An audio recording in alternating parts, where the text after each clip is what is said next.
Welcome to a brand new part of the course. This is part 6, grouping data, and this is chapter 1, grouping aggregation basics. So we're gonna learn how to group our data, as this image over here shows, and then aggregate those groups.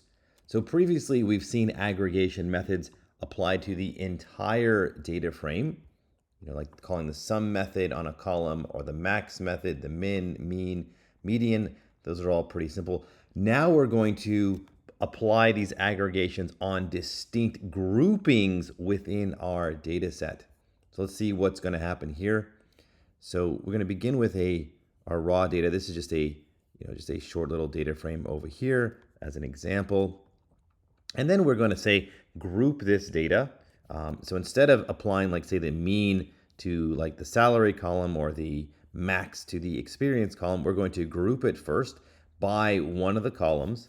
So here we're going to group by department, you see over here. So these distinct values of the department group will form different groups. So we have 3 distinct values over here: HR, sales, and IT.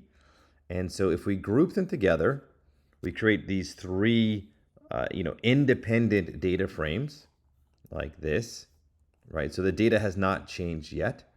And then within here, now we can apply our normal aggregations.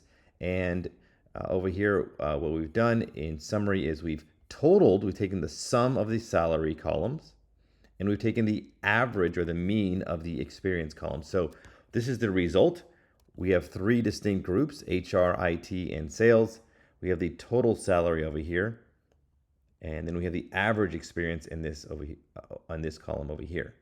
So instead of just getting one value for the aggregate for the entire data frame, we're going to get aggregations for each of the independent groups. We have 3 groups over here. So hopefully this picture shows you what we're going to be doing in this section of the course.